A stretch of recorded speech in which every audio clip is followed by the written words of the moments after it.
नमस्कार, मैं हूँ आमिर शांडिल्य और आप देख रहे हैं लेवल अप बीपीएससी।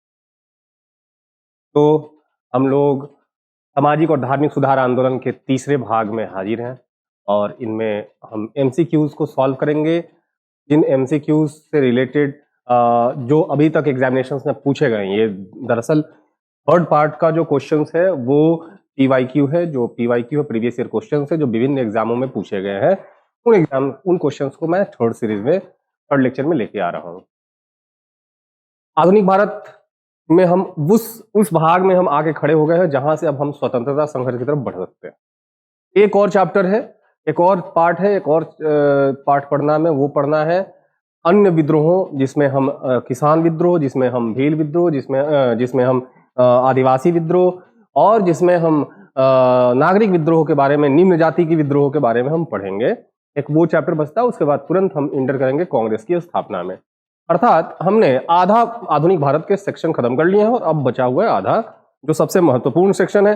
मैंने पहले ही बताया था कि जो स्वतंत्रता संघर्ष का जो चैप्टर है वो 1857 के बाद से शुरू हो जाता है और उसमें भी गांधीयन फेज जब आएगा और गांधी जी वाली जो चैप्टर है जिसमें गांधी जी दक्षिण अफ्रीका जाते हैं और वहां से वापस लौट के आते हैं, तो बाद के इतिहास से सबसे अधिक प्रश्न पूछे जाते हैं एग्जामिनेशन से, किसी भी एग्जाम में।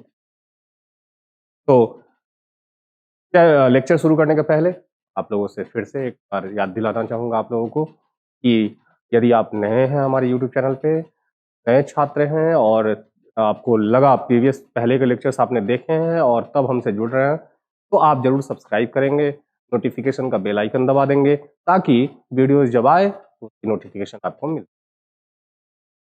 शेयर करना ना भूलें, साथ ही साथ लाइक भी जरूरी है। लाइक हमें इंकरेज करता है और बेहतर करने के लिए।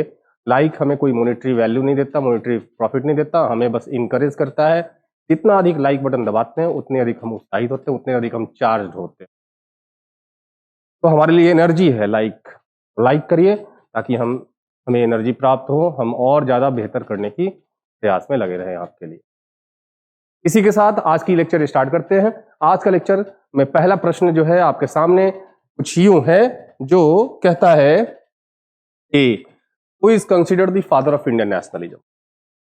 इसकी चर्चा काफी हो रही है इसकी चर्चा काफी हो गई है और राजा राम मोहन राय के बारे संबंध में हमने बहुत कुछ चर्चा कर लिया है और चर्चा करने के दौरान ही हमने बताया था, सेकेंड लेक्चर में और फर्स्ट लेक्चर में भी इनकी बातें आई थी कि कई सारी उपाधियों से हम राजा राम मोहन राय को नवाजते हैं। वह कई सारी उपाधि इनको हम लोगों ने दिया हुआ है, जिसमें भारतीय राष्ट्रवाद का जनक भी ने कहा है और इसके कहने के पीछे इसका लॉजिक ये है क्योंकि ये स्वतंत्रता और राष्ट्रीयता के बहुत बड़े पक्षधर रहे हैं। ये स्वतंत्रता और राष्ट्रीयता के बहुत बड़े पक्षधर रहे हैं। ये जो है काफी प्रभावित हैं पश्चिमी विचारों से। ये काफी प्रभावित है पश्चिम की स्वतंत्रता के विचारों से। ये काफी प्रभावित है फ्रांसीसी क्रांति से। ये काफी प्रभावित है इस बात से कि राष्ट्र में लोकतंत्र होना चाहिए, लोकतांत्रिक व्यवस्था से काफी प्रभावित है। लोगों के अधिकारों को समझते हैं कि लोगों को अधिकार मिलने चाहिए, फंडामेंटल राइट्स मिलने चाहिए। तो भारत में राष्ट्रवाद की जो शुरुआत होती है उसकी बीज की कहीं अगर प्लांटेशन किसी ने किया राष्ट्रवाद का तो राजा राम मोहन राय ने किया है। इसीलिए इनको क्या कहा जाता है, भारतीय राष्ट्रवाद का जनक। ठीक है। जब नेपल्स की क्रांति होगी और वो असफल हो जाएगा उनको बड़ा दुख होगा। क्यों? क्योंकि वो क्रांति स्वतंत्रता और अधिकारों की लड़ाई थी और वहीं स्पेनिश क्रांति जब सफल होगा तो जश्न मनाएंगे, भोज देंगे, क्योंकि उसकी महत्व समझते हैं। ये स्वतंत्रता की महत्व समझते हैं, अधिकार का महत्व समझते हैं। यही कारण है कि उन्होंने अधिकारों की जब बात करी तो उन्होंने स्त्री अधिकारों की बात करी।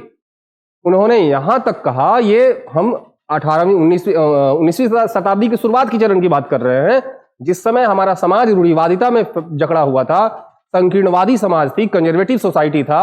उस दौरान भी ये इतने प्रोग्रेसिव है कि उस वक्त महिलाओं को संपत्ति में अधिकार की वकालत करते हैं, पैतृक संपत्ति में महिलाओं के अधिकारों की बात करते हैं।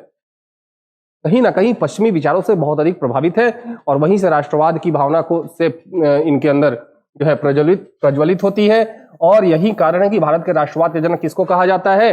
भारत के राष्ट्रवाद के जनक राजा राम मोहन राय को कहा जाता है। राजा राम मोहन राय आंसर होगा, ऑप्शन डी हमारा करेक्ट आंसर है। आगे बढ़ने का समय है, अगले नंबर पे चलते हैं। क्वेश्चन नंबर 2 क्या कहता है? क्वेश्चन नंबर 2 कुछ यूं है कि देख लेते हैं। क्वेश्चन नंबर 2 क्या है? The founder of the Indian ब्रह्म समाज वॉज, भारतीय ब्रह्म समाज के संस्थापक कौन थे? यह भी ऑलरेडी डिस्कस हो चुका है। ये previous year questions, previous year examinations में पूछे गए हैं क्वेश्चन। तो भारतीय ब्रह्म समाज के संस्थापक कौन है, प्रश्न ये है। तो पहले तो ब्रह्म समाज की स्थापना हुई थी, आप सबको पता है कि सबसे पहले क्या स्थापना हुई थी? ब्रह्म समाज की स्थापना हुई थी। और ब्रह्म समाज कब स्थापना हुई थी? ब्रह्म समाज की स्थापना हुई थी 1828 में। तत्पश्चात ब्रह्म समाज की कमान पहले तो रामचंद्र विद्यावागीश के हाथों में आती है जब राजा राम मोहन राय लंदन जाते हैं, और उसके बाद द्वारिकानाथ टैगोर जो हमारे रविंद्रनाथ टैगोर गुरुदेव के पितामह हैं, दादा हैं, उनके हाथों में आती है। और उन्होंने 10 साल अपने हाथों में इसका कमान रखा और ब्रह्म समाज को बहुत अच्छे से चलाया। 1843 में ब्रह्म समाज का नेतृत्व देवेंद्रनाथ टैगोर के हाथों में आ जाती है और देवेंद्रनाथ टैगोर ने भी काफी अच्छे से ब्रह्म समाज का नेतृत्व प्रदान किया है, ब्रह्म समाज को नेतृत्व दिया है।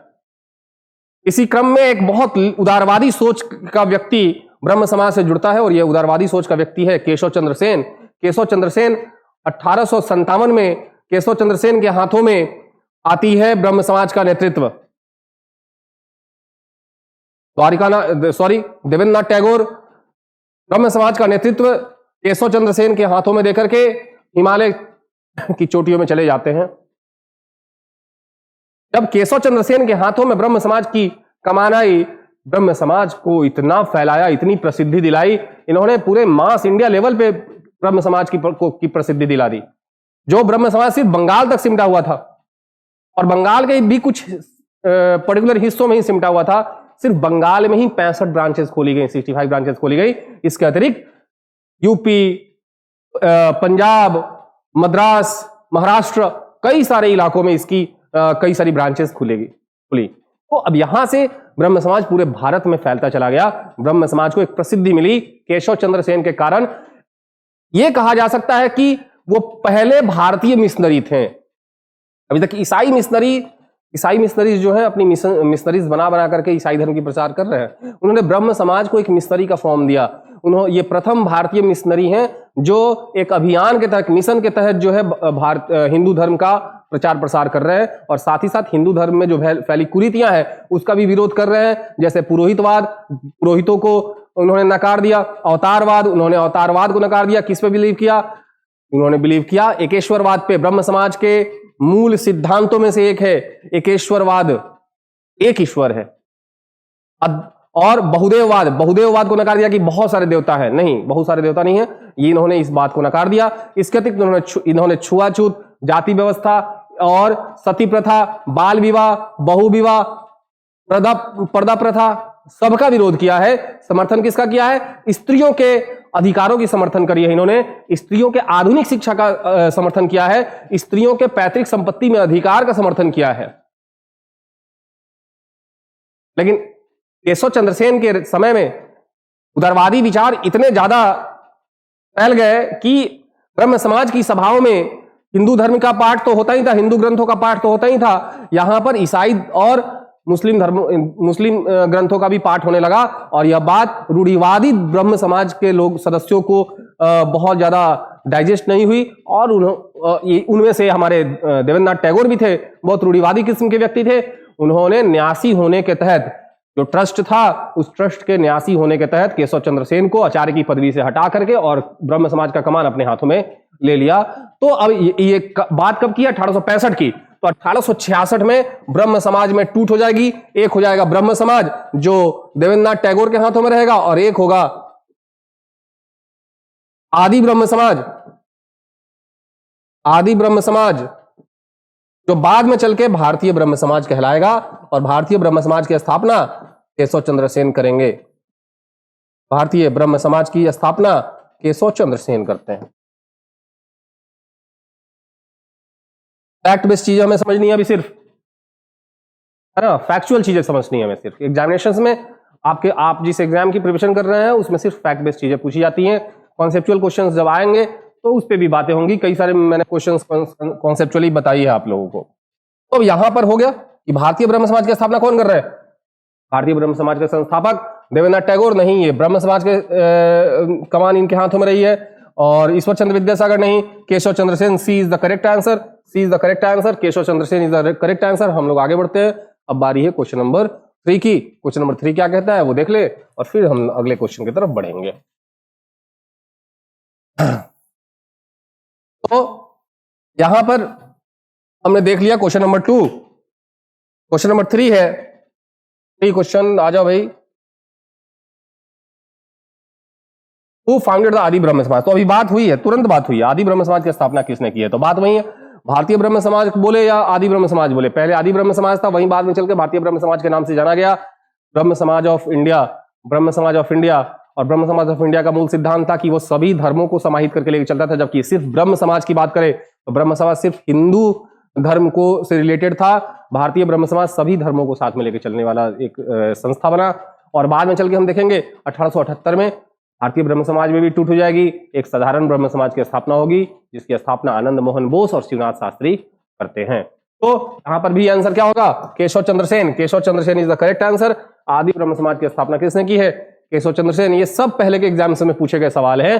मैंने इस सेक्शन में सिर्फ प्रीवियस ईयर क्वेश्चन उठाया है जो एग्जाम में पूछे जा चुके हैं। ठीक है, आगे बढ़ते हैं हम लोग। आगे क्या है? अगला नंबर क्वेश्चन नंबर 4 क्या है? क्वेश्चन नंबर 3 में कुछ था ही नहीं, बहुत ट्रेंडिंग क्वेश्चन थे बीपीएससी और अन्य एग्जाम के लिए।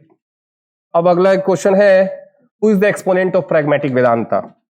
प्रैग्मेटिक वेदांत के प्रतिपादक, व्यवहारिक वेदांत के बारे में बात की जाए तो बहुत लंबा लेक्चर बन जाएगा। बस इतना जान लो कि प्रतिपादक कौन है इसका। इनको नौ हिंदूवाद का जो है प्रणेता भी कहते हैं। नौ हिंदूवाद के प्रणेता हैं ये, प्रोफाउंडर है। ये कौन है?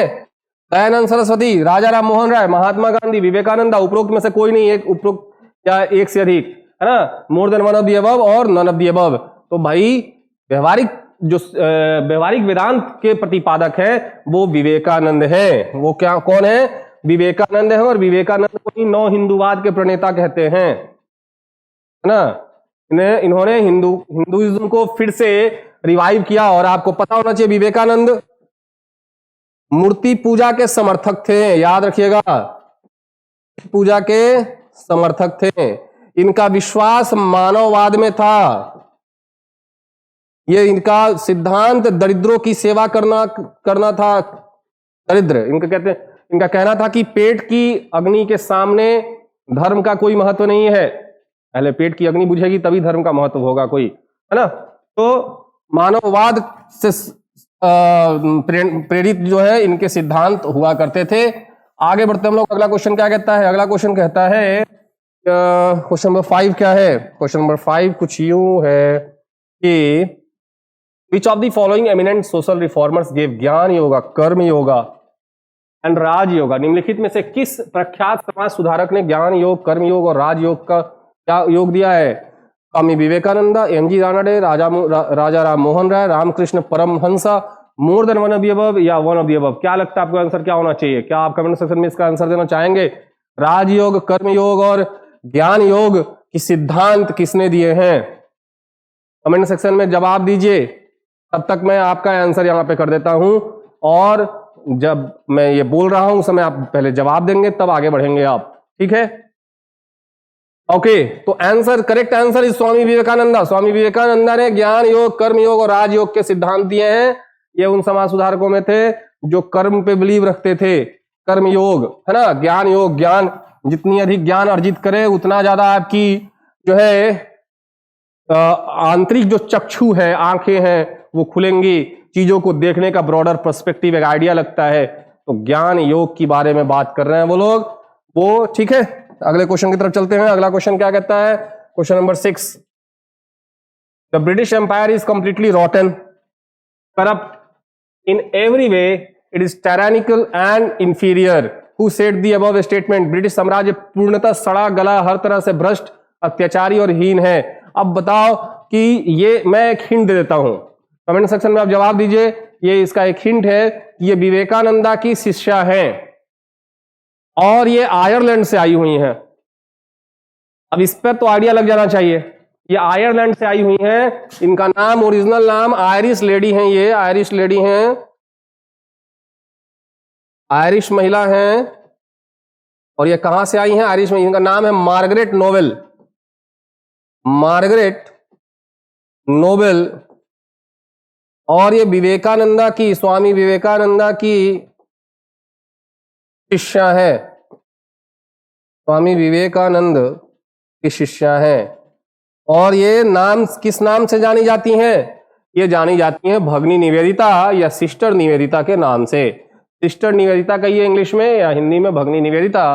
इनका ओरिजिनल नाम मार्गरेट नोबेल था और ये विवेकानंद की शिष्य थी। और ये कहां से संबंध रखती थी? आयरलैंड से संबंध रखती थी। तो इन्होंने कहा है कि ब्रिटिश साम्राज्य पूर्णतः सड़ा गला, हर तरह से भ्रष्ट, अत्याचारी और हीन है। क्लियर है? इन्होंने क्रिटिसाइज किया है ब्रिटिश एडमिनिस्ट्रेशन को, ब्रिटिश रूल को। ठीक है, ब्रिटिश रूल को इन्होंने टोटली नकार दिया है कि यहां पर ब्रिटिश जो है, ब्रिटिशों को रहने का कोई हक नहीं है भारत में।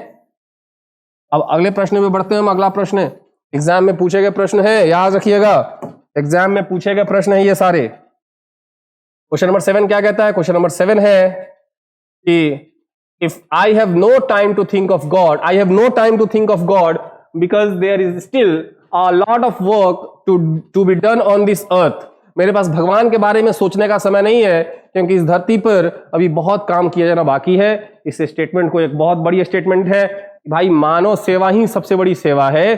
भगवान की पूजा करने से ज्यादा बेहतर है मानव की सेवा कर लो।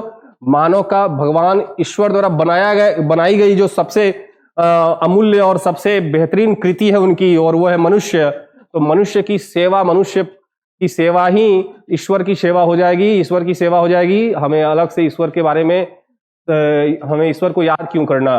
तो इन्होंने बड़ा हार्ड स्टेटमेंट दिया है कि मेरे पास भगवान के बारे में सोचने का समय नहीं है क्योंकि इस धरती पर अभी बहुत काम किया जाना बाकी है। ये थे ईश्वर Chandra Vidyasagar. D number option सही है। ईश्वर चंद्र विद्यासागर ने यह स्टेटमेंट दिया है कि हमारे पास अभी भगवान के बारे में सोचने का टाइम नहीं है, बहुत काम किया जाना बाकी है। और उनका सबसे प्रमुख कार्य क्या था? हिंदू विधवा पुनर्विवाह नियम को लागू करवाना। वो अपनी पूर्ण जिंदगी, सारी जिंदगी इसमें बिता दिया उन्होंने, विधवाओं के पुनर्विवाह के लिए बिता दिया, उनके हक की लड़ाई के लिए बिता दिया, है ना। तो ईश्वरचंद्र विद्यासागर ने स्टेटमेंट दिया है। आगे बढ़ते हम लोग। अगला क्वेश्चन क्या कहता है? अगला क्वेश्चन कुछ यूं है, क्वेश्चन नंबर 8। क्वेश्चन नंबर 8 है, Who among the following social reformers was proficient in Sanskrit language? निम्नलिखित में से कौन सा समाज सुधारक संस्कृत भाषा में बहुत कुशल था? तो बहुत कुशल था तो दयानंद सरस्वती थे। आपको पता होना चाहिए कि दयानंद सरस्वती अपनी जितनी भी उपदेश दिया करते थे वो सारी उपदेश संस्कृत में ही दिया करते थे।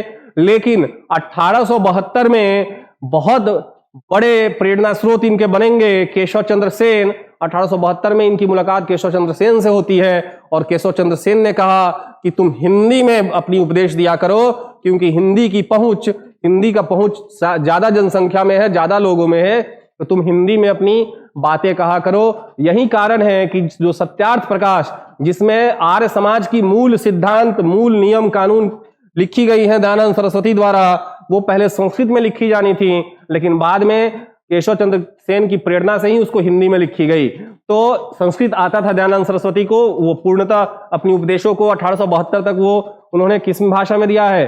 संस्कृत भाषा में ही दिया है। इसके अलावा ईश्वर चंद्र विद्यासागर वो भी बहुत वेल प्रोफिशिएंट थे अपनी संस्कृत लैंग्वेज में। और राजा राम मोहन राय, ये तो भाई 12 भाषाओं के ज्ञाता थे जिसमें संस्कृत भी था। ये साहब इंग्लिश अच्छी जानते हैं, ये साहब फ्रेंच अच्छी जानते हैं, लैटिन, ग्रीक, ये हिब्रू, फारसी, अरबी, संस्कृत, ये 12 भाषाओं के ज्ञाता है। तो भाई इनका तो पूछना ही नहीं है ना। बहुभाषी विद्या तो ये साहब तीनों लोग हो जाएंगे। ए बी बी और सी तीनों ही संस्कृत भाषा के ज्ञाता है, तो हम उपरोक्त में से एक से अधिक के साथ जा रहे हैं। डी ऑप्शन के पास जाइए, D more than one of the above, ऊपर के तीनों ही संस्कृत भाषा जानते हैं, तो हम तीनों के साथ जाना चाहेंगे। अगले प्रश्न पे बढ़ते हैं। अगला प्रश्न क्या कहता है? अगला प्रश्न है कुछ यूं, अगला प्रश्न क्या है? अगले क्वेश्चन की तरफ हम बढ़ते हुए देखें तो जरा देखें जरा क्या है अगला प्रश्न। Which of the following is not correctly matched? Okay, तो नॉट करेक्टली मैच, ये शब्द पे बहुत ध्यान देना है। यूपीएससी वाले भी गलत करके आते हैं, पीसीएस वाले भी गलत करके आते हैं। वनडे एग्जाम्स में जो छोटी एग्जाम्स होती हैं जैसे दरोगा की, पुलिस की, सिपाही की भर्ती, ये सब एग्जाम्स में इस तरह के क्वेश्चन पूछने का ट्रेंड नहीं है। क्या हो सकता है बदलते हुए पैटर्न में ये आ भी जाए। अब यहाँ प्रश्न है कि कौन सा सुमेलित नहीं है। अब यहाँ पे सुमेलित नहीं पर बहुत केयरफुली क्या ध्यान देना है कि नहीं करेक्टली मैच। तो मैंने बार बार बताया कि जहां पे सही नहीं है पूछता है तो वहां पे जो इनकरेक्ट होगा वही करेक्ट आंसर होगा, जो इनकरेक्ट होगा वही करेक्ट होगा। जहां करेक्ट पूछ चुका है, जहां पे करेक्ट पूछ रहा है वहां पे करेक्ट ही करेक्ट होगा। लेकिन जहां पे इनकरेक्ट पूछा है कि which of the statement is incorrect, इनमें से कौन सा कथन असत्य है, वहां पर या कौन सा मैच यहाँ पे असत्य है, इनकरेक्ट है, वहां पर आपको खोजना है कौन गलत मैच मिल रहा है या कौन सा गलत स्टेटमेंट है, वही आपका आंसर होगा। तो यहां पर young Bengal movement, Henry Vivian Derozio absolutely सही है। ये साहब ही जो है बहुत बड़े प्रेरणा स्रोत थे इस मूवमेंट के। और बहिष्कृत हितकारिणी ज्योतिबा फुले, यही गलती है। बहिष्कृत हितकारिणी जो है भीमराव अंबेडकर द्वारा स्थापित की गई थी, याद रखिएगा। भीमराव अंबेडकर होगा, ना कि ज्योतिबा फुले होगा। जो स्वामी गुरु जो है ज्योतिबा फुले हैं, ये जो है इन्होंने जो खोजा था, स्थापित किया था, वो था सत्य शोधक समाज। ये क्या स्थापित किया था इन्होंने? सत्य शोधक समाज स्थापित किया था। और ये सत्य शोधक दोनों ही संस्था, सत्य शोधक समाज और बहिष्कृत हितकारिणी, दोनों ने ही जाति प्रथा के खिलाफ अभियान चलाया था, ब्राह्मणवादी सोच के खिलाफ अभियान चलाया था, ब्राह्मणों के खिलाफ अभियान चलाया था।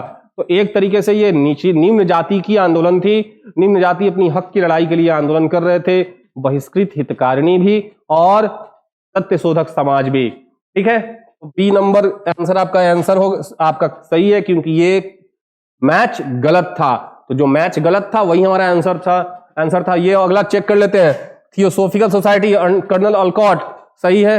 ब्लावत्स्की भी थी, एक महिला, रूसी महिला, वो भी इसकी संस्थापक रही है। और ऑलकॉट साहब भी बाद में जुड़ते हैं, तो वो भी संस्थापक में थे, तो ये सही है। अगला है यूनाइटेड इंडियन पैट्रियोटिक एसोसिएशन। ये सैयद अहमद खां साहब ने स्थापित किया था। और ये जो इंस्टीट्यूशन है 1888 में स्थापित किया गया था। और क्यों स्थापित किया गया था? और ये स्थापित किया था कांग्रेस के विरोध में। यह स्थापित किया गया था कांग्रेस के विरोध में स्थापित किया गया था। और कांग्रेस के विरोध में बनारस के राजा के साथ मिलके, शिव प्रसाद वहां के राजा थे, उनके साथ मिलकर के कांग्रेस के खिलाफ अभियान चलाने के लिए यह स्थापित किया गया था। सैयद अहमद खां, याद रखिएगा, सैयद अहमद खां साहब जो है वो हमेशा से कांग्रेस विरोधी रहे हैं, क्योंकि उन्हें कांग्रेस एक हिंदुवादी पार्टी लगती है। हिंदुवादी पार्टी होने का आरोप वो लगाते हैं कांग्रेस के ऊपर शुरुआती दौर में, है ना। तो यहां पर यूनाइटेड इंडियन पैट्रियोटिक एसोसिएशन, ये आपको पता होना चाहिए, इसके द्वारा स्थापित किया गया है, सैयद अहमद खां द्वारा स्थापित किया गया है। अगले प्रश्न में बढ़ते हैं। अगला प्रश्न क्या कहता है? अगला प्रश्न है कुछ यूं है, क्वेश्चन नंबर 10। ओके, तो 10 नंबर क्वेश्चन आपके सामने हाजिर है। Darul Uloom was established bye, इसका आंसर सीधे मैं बता रहा हूं, दारुल उलूम किसके द्वारा शुरुआत किया गया था? ये जो है महिला मुस्लिम पुनर्जागरण काल, मुस्लिमों के अंदर सामाजिक सुधार के जो प्रोग्राम चलाए जा रहे थे, उस दौरान जो है इसकी स्थापना की गई थी। आपको पता होना चाहिए कि हिंदुओं के अंदर सामाजिक और धार्मिक सुधार काफी हद तक हुई, लेकिन मुस्लिमों के अंदर उस लेवल में जो आक्रामक रवैया अख्तियार करके होना चाहिए वो नहीं हुई। बहुत ज्यादा इसमें लोग नहीं जुड़े। और अगर कोई अभियान चलाई भी गई, जैसे सैयद अहमद खां द्वारा, या फिर बाद में वहाबी आंदोलन, बाद में दारुल उलूम के आंदोलन, देवबंद आंदोलन, अहमदिया आंदोलन, ये सारे बाद में चल के धार्मिक आंदोलन में चेंज हो गए, ना कि उन्होंने बहुत ज्यादा अपने समाज में सुधार किया। अहमदिया आंदोलन को कहा जा सकता है कि उन्होंने बहुत ज्यादा लिबरल अप्रोच अपनाया है। अहमदिया आंदोलन इकलौता ऐसा आंदोलन मुझे लगता है कि वो सैयद अहमद खां के अलीगढ़ मूवमेंट से भी ज्यादा लिबरल, बहुत ज्यादा उदारवादी जो है वो मूवमेंट रहा। ठीक है, तो ये दो आपको मूवमेंट दिखेगा, दो आंदोलन दिखेगा मुस्लिम के पुनर्जागरण में, मुस्लिमों के अंदर जो सामाजिक सुधार कार्यक्रम हो रहे थे उसके अंदर आपको दो ऐसे अभियान दिखेंगे जो उदारवादी सोच पर आधारित है, जबकि दो अभियान बहुत कंजर्वेटिव सोच पर आधारित है। एक है वहाबी और एक है देवबंद। देवबंद का उद्देश्य भी इस्लाम का शुद्धिकरण करना था, और वहाबी आंदोलन का भी उद्देश्य शुद्ध इस्लाम को प्राप्त करना था, इस्लामीकरण करना था।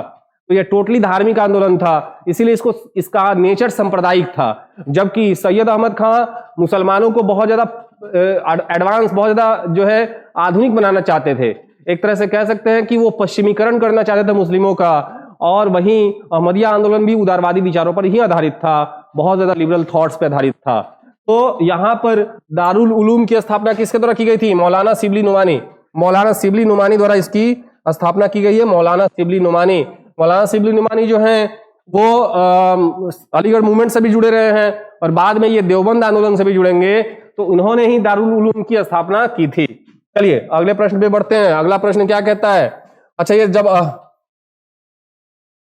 जब ये जुड़े हुए थे अलीगढ़ मूवमेंट से, उसके बावजूद भी इन्होंने सैयद अहमद खां का कई जगह विरोध किया है, कई मायने में विरोध किया है। जैसे कांग्रेस का विरोध सैयद अहमद खां जो है खुल के करते थे, लेकिन उसके बावजूद भी नुमानी साहब कांग्रेस के समर्थन में थे, और उस मुद्दे पर हमेशा जो है सैयद अहमद खां का विरोध किया इन्होंने। तो कई सारे मुद्दों पे इनकी जो है विचार नहीं मिलते थे सैयद अहमद खां से। अगले प्रश्न में चलता हूं मैं। अगला प्रश्न क्या कहता है? अगला प्रश्न कुछ यूं है।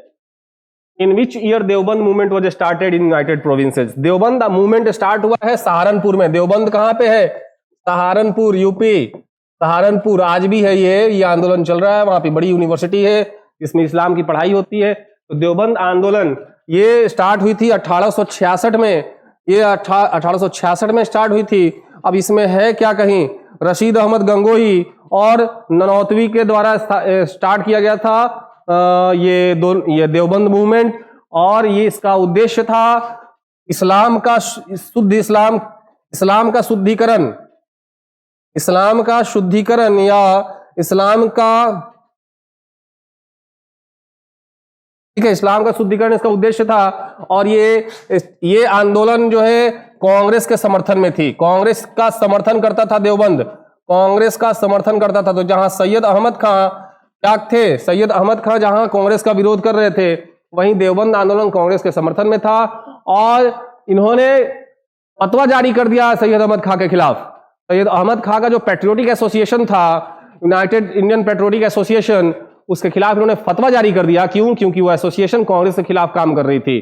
ठीक है, तो इसका स्थापना 1866 है कहीं? 1866 नहीं है। तो उपरोक्त में से कोई नहीं पे चलेंगे। उपरोक्त में से कोई नहीं इसका आंसर होगा। उपरोक्त में से कोई नहीं। देखो ये मक्खी बैठ रही है और खुद लिख रही है। अच्छा, इसे भी लिखने का शौक चढ़ा हुआ है यहाँ पे। चलो हटो।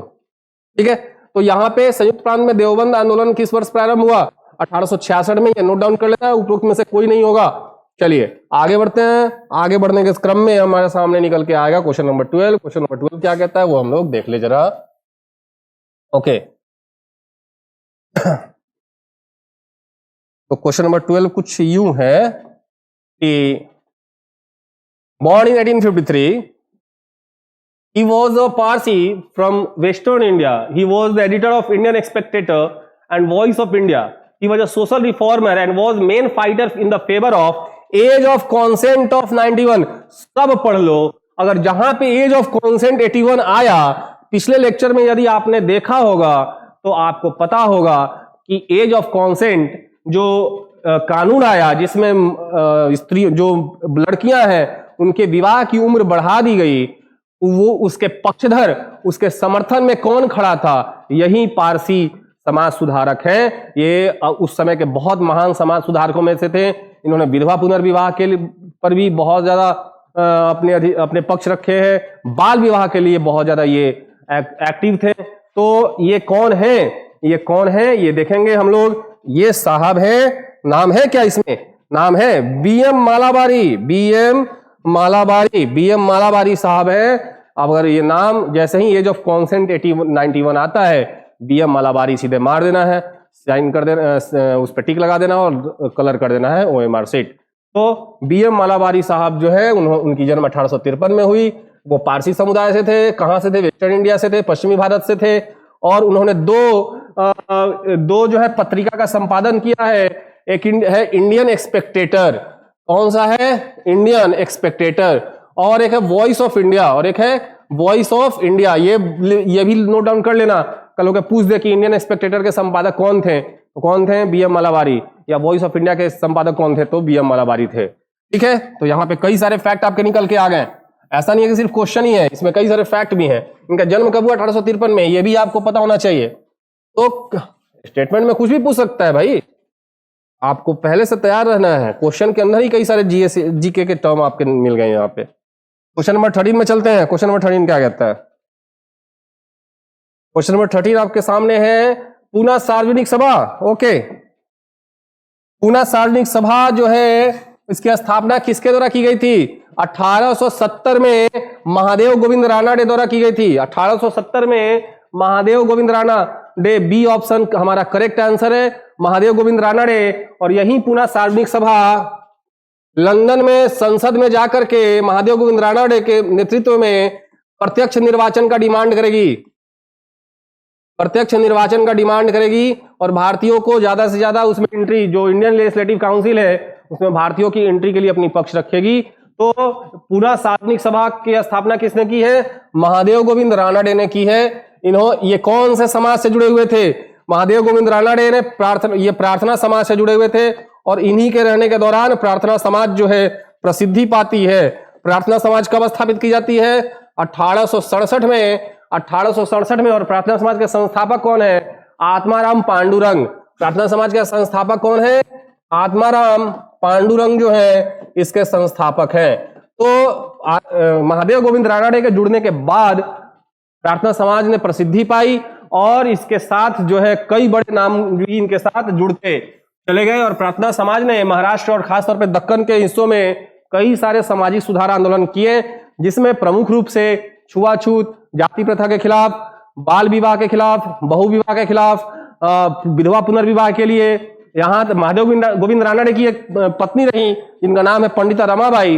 पंडिता रमाबाई ने विधवाओं के लिए कई सारे कार्यक्रम चलाए, इसमें एक शारदा सदन की स्थापना की, विधवा आश्रम की स्थापना की 1890 में।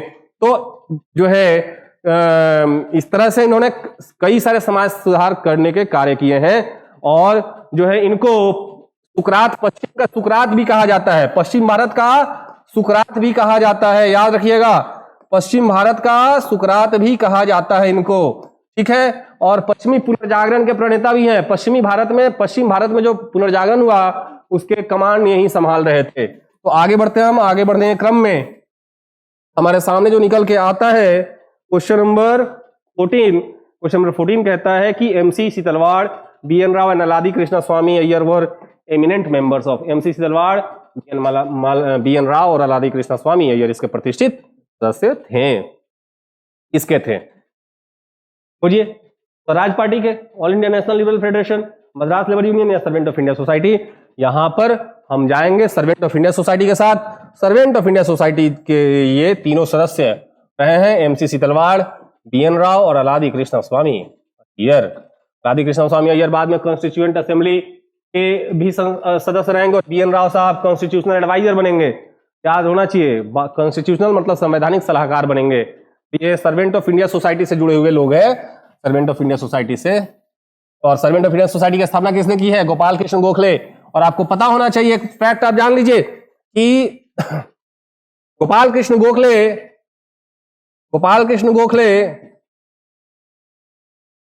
महात्मा गांधी के राजनीतिक गुरु रहे हैं।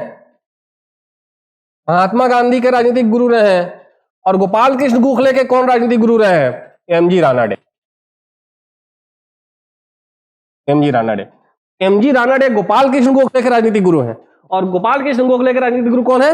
महात्मा गांधी। ठीक है, चलिए आगे बढ़ते हम लोग। याद रखिएगा, अभी तक याद आपने रखा होगा यही कि गोपाल कृष्ण गोखले महात्मा गांधी के राजनीतिक गुरु हैं, लेकिन इनके गुरु कौन थे? MG रानाडे। अगले प्रश्न में बढ़ते हैं। अगला प्रश्न क्या कहता है कि which of the following is not correctly matched. Okay, निम्नलिखित में से कौन सुमेलित नहीं है। ये आज बहुत प्रश्न ऐसे पूछे जा रहे हैं। थियोसॉफिकल सोसाइटी से कौन जुड़ा हुआ था? Annie Besant. बाद में एनी बेसेंट के हाथ में ही कमान आया और एनी बेसेंट के कारण ही थियोसॉफिकल सोसाइटी फेमस भी हुआ है। उसके बाद रामकृष्ण मिशन की स्थापना किसने की? बस बस बस बस बस, रामकृष्ण मिशन की स्थापना रामकृष्ण परमहंस के नाम पर जरूर हुआ, लेकिन इन्होंने नहीं किया। 1897 में जब विवेकानंद 4 साल के प्रवास के बाद, 4 साल वो रहते हैं, 1893 में प्रथम विश्व धर्म सम्मेलन, प्रथम विश्व धर्म सम्मेलन, ठीक है, 1893 में कहां पे? शिकागो में। वहां पर सबसे भाग किसने लिया? विवेकानंद ने। और 1893 से लेकर के और 97 के शुरुआत तक वो वहीं पर रहते हैं। 4 साल का प्रवास रहता है। उस दौरान वो जर्मनी, उस दौरान यूरोप के कई सारे देशों में वो भ्रमण करते हैं और वहीं पर वो वेदांत सोसाइटी का भी स्थापना करेंगे।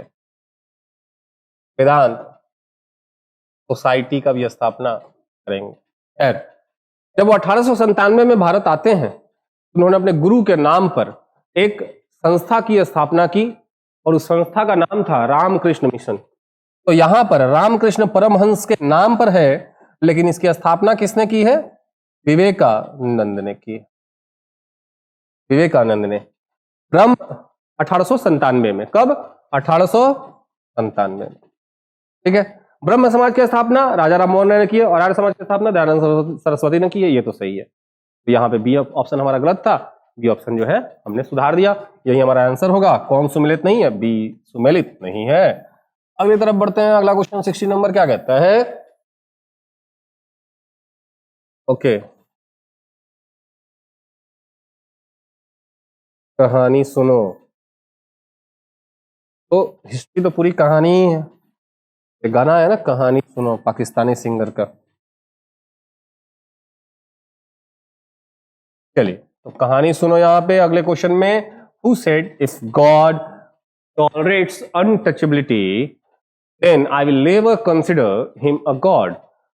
यह किसने कहा था कि यदि भगवान छुआछूत को सहन करते हैं तो मैं उन्हें कभी भगवान नहीं मानूंगा? अर्थात यह व्यक्ति छुआछूत के एकदम सख्त विरोधी था।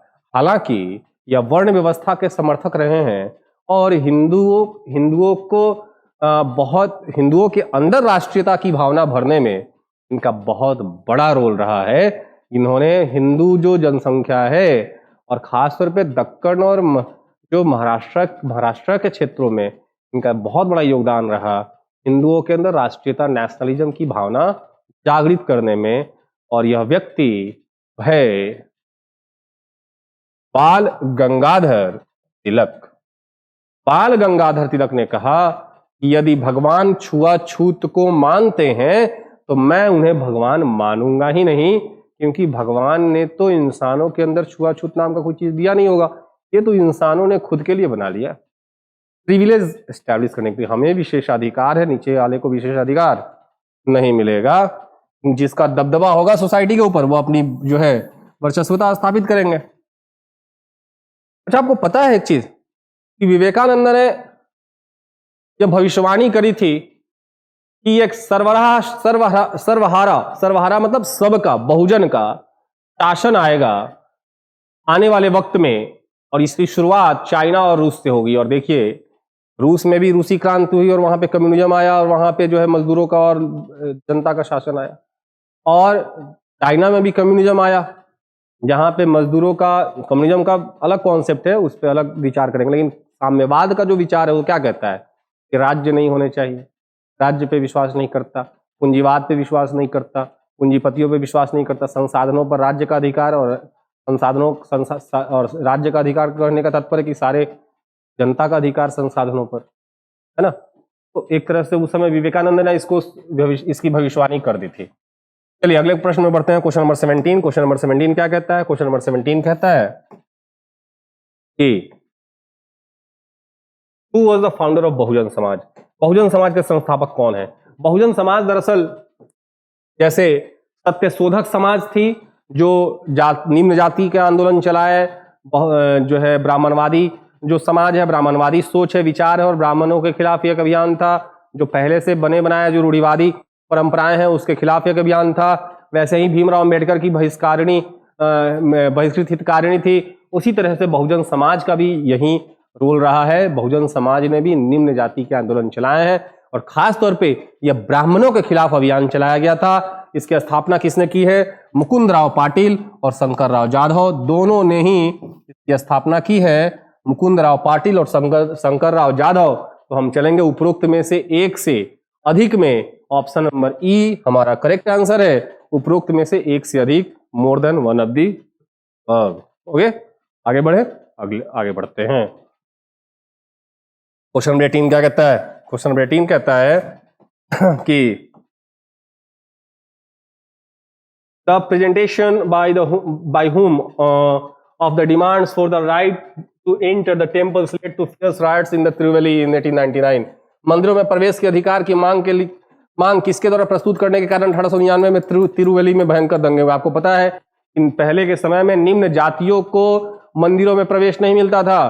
तो यहाँ स्थिति ऐसी थी कि मान लीजिए ये रोड रास्ता है और यहाँ पे कोई मंदिर है और इधर कोई निम्न जाति का घर है और उसका खेत इस साइड में है, तो वो यहाँ से क्रॉस नहीं कर सकता, वो दूसरे रास्ते से होकर के अपने खेत तक पहुंचेगा। मंदिर के सामने से नहीं जा सकता, मंदिर में तो घुसना ही दूर की बात है। तो मंदिरों में प्रवेश मिलना मुश्किल था, है ना। अभी भी कई सारे जगहों पे ये देखने को मिलता है, ऐसा नहीं है कि हमारे समाज में ये खत्म हो गया। यहाँ पर जो ब्राह्मणवादी सोच है ना, वो यहाँ पर अभी भी कई जगह है, कई जगह ये घर करके रखा हुआ है, प्रिविलेज है कि हम ब्राह्मण हैं तो हमें ही सारा जो है सुख सुविधा मिलना चाहिए। और यही कारण है कि एक बहुत बड़ा सेक्शन आरक्षण के खिलाफ बात करता है। हजारों सालों से शोषण हुआ है इनका, ठीक है। 75 साल में उगता गए, 77 साल में आरक्षण से। खैर, तो ये किन लोगों ने किया है? ये नादर लोगों ने किया था। नादर लोगों ने डिमांड किया था कि हमें मंदिरों में प्रवेश की इजाजत मिलनी चाहिए और यही इसके कारण 1899 में तिरुवेली में भयंकर दंगा फैल गया। और ये दंगा कोई हिंदू और मुस्लिम का दंगा नहीं था, ये बड़ी जाति और छोटी जाति के बीच की हिंसक जो है झड़प थी। तो आगे बढ़ते हैं। नादर जो है छोटी जनजाति में काउंट किए जाते हैं। ओके, छोटी जाति में काउंट किए जाते हैं। क्वेश्चन नंबर 19 कहता है, क्वेश्चन नंबर 19 में चलते हैं हम। क्वेश्चन नंबर 19 जो है, भारत में महिला आंदोलन की प्रेरणा से प्रारंभ हुआ। किसके प्रेरणा से प्रारंभ हुआ? The women's movement in India started with the inspiration of. किसकी प्रेरणा से भारत में महिला आंदोलन की शुरुआत हुई? ये महादेव गोविंद रानाडे की वाइफ थी, पंडिता रमाबाई रानाडे। ये जो है भारत में महिला आंदोलन की प्रणेता हैं। हालांकि ज्योतिबा फुले भी महिला आंदोलन के समर्थक रहे हैं और उनके ज्योतिबा फुले ने ही पहली बार महिलाओं के लिए, स्त्रियों के लिए पहली स्कूल खोली थी, है ना। तो ज्योतिबा फुले भी महिला आंदोलन के समर्थक रहे हैं, लेकिन पंडिता रमाबाई ने वो प्रेरणा दी है महिला आंदोलन को लेकर के और बहुत ज्यादा एक्टिव रही हैं। उनका पूरा जीवन बीत गया महिलाओं के अधिकारों के लिए। इसमें बाल विवाह, छोटी स्त्री हो या विधवा पुनर्विवाह हो, सबके अधिकारों के लिए इन्होंने लड़ाई लड़ी है। तो यहां पर जो है पंडिता रमाबाई हमारा करेक्ट आंसर होगा। आगे बढ़ते हैं, आगे बढ़ के अगले प्रश्न पे बढ़ते हैं हम। अगला प्रश्न क्या कहता है? Which of the following statement is correct? निम्नलिखित में से कौन सा स्टेटमेंट हमारा सही है? Annie Besant was a theosophist. Annie Besant एक थियोसोफिस्ट थी, थी वो थियोसोफिकल सोसाइटी की अध्यक्ष थी और इन्होंने जो है थियोसोफिस्ट होने के कारण इन्होंने हिंदू और बौद्ध धर्म के सिद्धांतों को एक तरह से रिवाइव करने की कोशिश की है। जो थियोसोफिस्ट की सिद्धांत है वो कहां से लिए गए हैं? हिंदू धर्म और बौद्ध धर्म से लिए गए। ये ऑलरेडी प्रश्न हो चुका है। थियोसोफिकल सोसाइटी का अंतर्राष्ट्रीय मुख्यालय मद्रास में, ये भी सही है। थियोसोफिकल सोसाइटी का अंतर्राष्ट्रीय मुख्यालय कहां पे है? मद्रास में है। पहले न्यूयॉर्क में इसकी स्थापना की गई 1875 में। थियोसोफिकल सोसाइटी की स्थापना न्यूयॉर्क में की गई 1875 में। 1879 में बंबई ट्रांसफर कर दिया गया इसका मुख्यालय। कहां? 1879 में, याद रखिएगा 1879 में इसका मुख्यालय कहां कर दिया गया? बंबई। और फिर 1882 में मद्रास के निकट एक अडयार नाम का जगह है। मद्रास के निकट क्या है?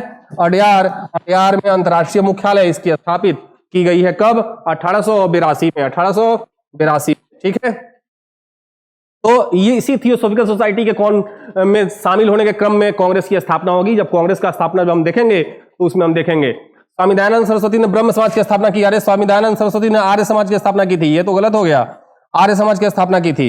ओके, और महात्मा गांधी का जन्म गांधीनगर में हुआ था।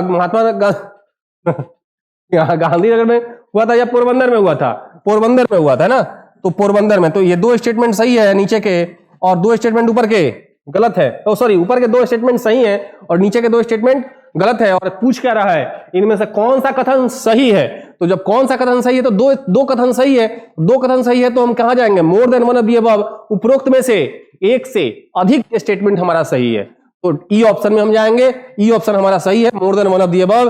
अगर यहां पे प्रश्न पूछता कि कौन सा कथन सही नहीं है, तब भी दो स्टेटमेंट हमारा गलत है, तब भी हम ई में ही जाते हैं, क्योंकि दो स्टेटमेंट हमारा गलत था। तब भी उपरोक्त में से एक से अधिक, दोनों ही कंडीशन में सही है, तब भी उपरोक्त में से एक से अधिक, नहीं सही है तब भी उपरोक्त में से एक से अधिक में हम जा सकते हैं। पूछने के ऊपर डिपेंड करता है कि प्रश्न पूछ क्या रहा है। ठीक है, आगे बढ़ते हैं हम अगले प्रश्न पे। अगला प्रश्न क्या कहता है? अगला प्रश्न कहता है क्वेश्चन नंबर 21। क्वेश्चन नंबर 21 देखे जरा कि who is the exponent of neo Buddhism? नौ बौद्ध धर्म के प्रतिपादक कहां गए? भीमराव अंबेडकर साहब। भीमराव अंबेडकर साहब, इनका कहना था कि इंसान किस धर्म में जन्म लेगा ये उसके हाथों में नहीं है, लेकिन किस धर्म में होकर मरेगा, किस धर्म को अपना के मरेगा वो उसके हाथों में जरूर है। इनका मानना था कि जो दलित जाति हैं वो हिंदू धर्म के भाग नहीं है। अगर हिंदू धर्म के पार्ट होते तो हिंदू धर्म में उनको सबसे नीचे का दर्जा नहीं दिया जाता, उनके साथ भेदभाव नहीं होता। तो उन्होंने बोला कि हम हिंदू धर्म को नहीं मानेंगे, और उन्होंने अपने अनुयायियों के साथ, अपने फॉलोअर्स के साथ क्या कर लिया? बौद्ध धर्म अपना लिया, बुद्धिज्म अपना लिया। तो आज भी देखेंगे अम्बेडकरवादी, जो अम्बेडकर को मानने वाले लोग हैं, वो हिंदू धर्म छोड़ करके बौद्ध धर्म अपना लेते हैं, बुद्धिज्म को अपना लेते हैं। और वाकई देखें तो बुद्ध धर्म कहीं ना कहीं pure form of the Hinduism है। कई सारी उसकी बातें जो है बहुत अच्छी लगती हैं बुद्धिज्म की। जो हिंदू धर्म में कई सारे कर्मकांड हैं, कई सारे पाखंड है जो चुभता है कभी कभी कि काश ये हमारे धर्म में ना होता। हालांकि हमारा धर्म, सनातन धर्म, सबसे पुराना धर्म है और सबसे शानदार धर्म है, सबसे सहिष्णु धर्म है। हमने सभी धर्मों को अपनाया है। हम इतने सहिष्णु हैं कि हमने मुस्लिम धर्म को भी अपनाया, हमने पारसी को भी अपनाया, जो आए हमारे यहाँ हमने सबको अपना लिया। लेकिन हालांकि इन सब के बावजूद भी हमें समझना होगा कि हमारे धर्म में कुछ खामियां हैं जिसको सुधारने की आवश्यकता है, कुछ बुराइयां हैं जिसको सुधारने की आवश्यकता है, और समय के साथ उसमें सुधार हो भी रहा है, इसमें कोई शक नहीं है। ठीक है, तो अब यहाँ पे भीमराव अंबेडकर आ जाएंगे। न्यू बुद्धिज्म, नौ बौद्ध धर्म के प्रतिपादक कौन है? भीमराव अंबेडकर है। आगे बढ़ते हैं। आगे बढ़ने के क्रम में हमारे सामने कौन सा क्वेश्चन आएगा? तो अगला क्वेश्चन आता है 22 नंबर। 22 नंबर क्वेश्चन कहता है which among the following was started against religious and social ideas of Ram Mohan Roy? निम्नलिखित में से किसकी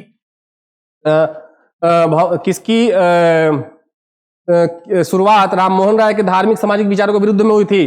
देखिए जी, ये जो है कहीं ना कहीं इनके विचार, किनके विचार? राजा राम मोहन राय के विचारों के खिलाफ जाकर के ये स्थापित की गई थी। और ये थी कौन? समाचार चंद्रिका। समाचार चंद्रिका जो है ये भवानी चरण गंगोपाध्याय द्वारा शुरू की गई थी। ठीक है, भवानी चरण द्वारा शुरू की गई थी। और भवानी चरण साहब जो हैं इसके पहले संवाद कौमुदी के संस्थापक रह चुके हैं। जो जिन्होंने समाचार चंद्रिका का स्थापना किया वो पहले से संवाद कौमुदी जो स्टार्ट किया गया था किसके द्वारा?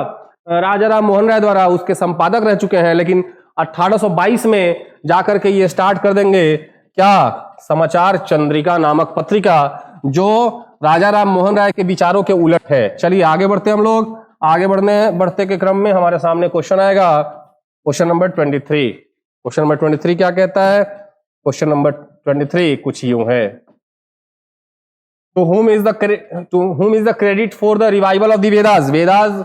वेदा के पुनरुद्धार का श्रेय किसको है? इन्होंने कहा कि भाई हमारा आधार स्तंभ है, हमारे धर्म का आधार स्तंभ है, सारे समस्याओं का हल है वेद में। इन्होंने नारा दिया वेद की ओर लौटो। वेद को मूल स्तंभ मानते हैं, ये सभी ज्ञान का ये मूल स्तंभ मानते हैं। ये कौन है? आर्य समाज के संस्थापक स्वामी दयानंद सरस्वती।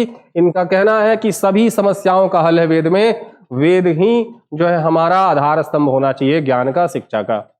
ठीक है, तो स्वामी दयानंद सरस्वती साहब ने वेदों का पुनरुद्धार किया है, इसका श्रेय स्वामी दयानंद सरस्वती को जाएगा। आगे प्रश्न बढ़ते हैं। अगला प्रश्न क्या है? अगला प्रश्न कहता है bye home the book Gulamgiri was written. Already कल क्लास में डिस्कस हो चुका था कि गुलामगिरी किसके द्वारा लिखा गया था, और ये सीधे आंसर पे आता है। कमेंट सेक्शन में इसका जवाब दो। इसका जवाब मैं नहीं देने वाला।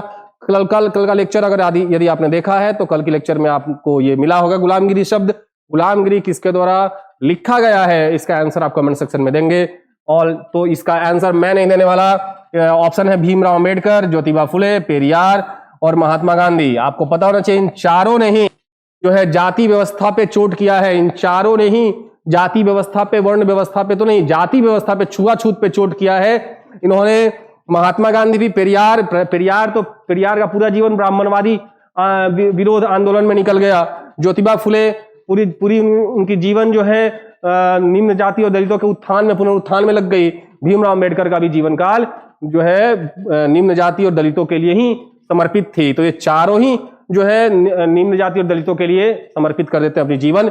इनमें से किसके द्वारा लिखा गया है वो आप कमेंट सेक्शन में जवाब देंगे। इसका जवाब मैं नहीं देने वाला, आप कमेंट सेक्शन में बताइए और देखता हूं अगर जिसका सही आंसर आएगा उनके आंसर को मैं रिप्लाई करूंगा। ठीक है, तो उनका नाम जो है जिसका सही आंसर आएगा उसका नाम जो है लाइव क्लासेस में मैं लेने वाला हूं। ओके, अगला क्वेश्चन है which reformer of Maharashtra was called Lokhitwadi. Lokhitwadi किसको कहा जाता था? ये गोपाल हरि देशमुख थे। गोपाल हरि देशमुख का उपनाम, इनको प्रेम प्यार से क्या नाम दिया गया? लोकहितवादी। गोपाल हरि देशमुख। गोपाल हरि देशमुख जस्टिस थे, न्यायाधीश थे और गवर्निंग काउंसिल के सदस्य भी रहे हैं। गवर्निंग काउंसिल के, और बहुत ज्यादा महिलाओं के अधिकारों के लिए बहुत ज्यादा अग्रसर रहे हैं। काफी बड़े समाज सुधारकों में से एक रहे हैं।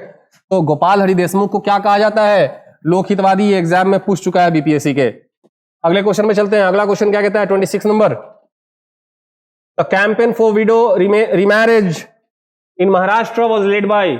महाराष्ट्र में विधवा पुनर्विवाह के लिए अभियान का नेतृत्व किया गया था किसके द्वारा? विष्णु परशुराम पंडित के द्वारा। विष्णु परशुराम पंडित के द्वारा यह अभियान छेड़ा गया था। किसके खिलाफ? विधवा पुनर्विवाह के लिए।